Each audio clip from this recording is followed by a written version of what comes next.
Jim out of the Charlotte Observer. Along kind of a follow-up to that, Brad, being the fact that both practices were conducted during the middle of the heat of the day, how is it that you still remain as confident, or as that you are as confident about how your car performs when much of the race won't take place under those conditions? No, I mean that's a fairly smart question, Jim. I think well, I'm trying.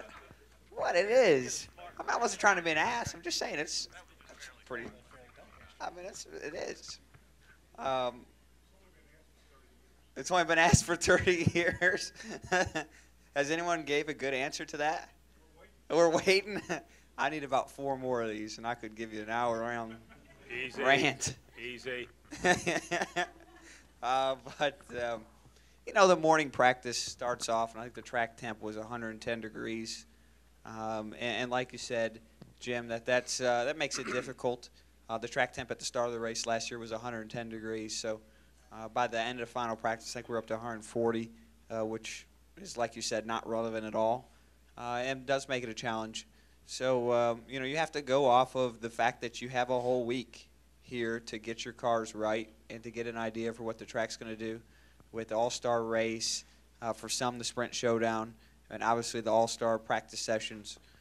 So, you have to kind of combine your experience of years past and the week past, and that makes the All-Star race a very important weekend for being able to decipher your car for the end of the 600. So, there's a lot of things that can kind of help you get your way through that and navigate through that sea of hot temperatures and car variants.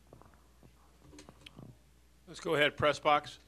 Monty Dutton, Gaston Gazette. Brad,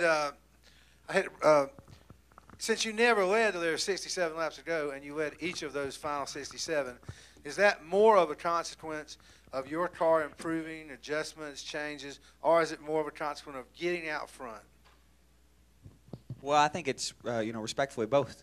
Our last pit stop, we made some kind of change. I don't know what it was. I just drive it. And it was good.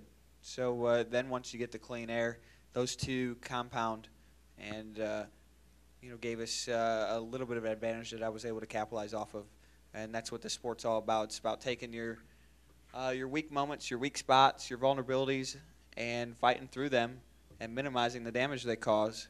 And it's about taking your strengths, your advantages, and just maximizing them and beating everybody with an iron fist every time you get one. And we had a small advantage, obviously, like you said, with the clean air and the great fuel mileage, as well as, like you said, the adjustment. I forgot about that. So we just took those 3 advantages and gave them the hammer fist, and it worked out. Let's stay with the press box. Go ahead, please. Reed Spencer with NASCAR Wire Service. Brad Kyle was in here a good while ago saying that that it would not have been possible for him to get 73 laps out of his stuff in terms of the last tank of gas. So, first of all, how did you do it, and how did you save that much gas and still have enough to do a burnout at the end? Well, I mean, I'm not going to give you the how part on my end, but, the Penske team, I think you look at each company, and they have their strengths and weaknesses from the engine side, whether it's, I think there's Penske engines, Hendrick engines, TRD, Gibbs, ECR, and the Roush Yates. And each one of them, if you kind of grid it out, their strengths and weaknesses, they're all different. And the Dodge camp has been known for having a bit of a fuel mileage advantage over the last season and a half. I think there's other areas where we're slightly behind, being quite honest. And so when you have an opportunity to maximize your advantage, that's what you got to do, and that's what I was talking about early. And I think the Dodge has a slight fuel mileage advantage. Some say that's good, some say that's bad. I would point out that the Chevy has advantages in other areas that we don't, and so does the Ford in other areas, and so does the Toyota in other areas. And they're all close, but just a little bit different. And like I said, when you get those small advantages and you're in a position to utilize them, you've got to do that. And we did that today. Anything else in the press box? We are clear. Thank you, Scott. Anything downstairs? Tom right here, and then Mike, and then Deb. Just real quick, Brad. you know, you win. It's an emotional win. You're very excited. You got 600 miles tomorrow night.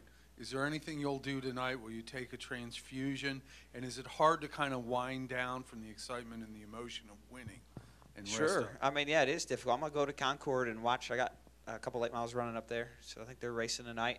And I got me a designated driver, so I'm going to have some fun with that. And hopefully one of them will win. Go ahead, Mike. We could get him the microphone. Mike, right there. Question for both of you.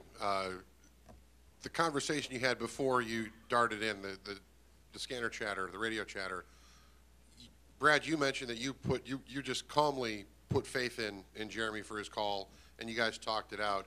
With this being your first win, Jeremy, how much faith did you have in that decision at that time? Because there was a long way to go, and it just seemed like, you know, you guys talked it out, and when you got to the end result of it, Brad just said, okay, let's go. Well, at that point, I knew two things. I knew from the earlier green flag stop, scanning other teams, that we had a few lap advantage of when we could go and when they were going to come. So we felt like we were getting, as Brad said earlier, respectable fuel mileage compared to the field. And the other part of it is just confidence in him that if I ask him to save some fuel, that he can do that. And having raced against him in the past, I've seen him do it. So, you know, there was no doubt in my mind that if I said, you know, I need this much, he was going to do everything he could to get it. And it all worked out. I mean, it was just one of those things where we needed, you know, a certain number of laps of caution, and we got one more than we needed. Deb, you have a question? Okay. Any other questions up here on the front? Mike? Mike Neff from frontstretch.com. One for each of you. Jeremy, looking at the tires as they were coming off cars, it looked like they weren't really wearing that bad. Did you see a degradation in the tires over the runs, and would you like to see a greater degradation in the runs than we currently have? You know, we got a little bit of wear on the rights, and really not a lot of wear on the left. There was some fall off over the run and lap time, but I don't know that I would blame it on degradation of the tire.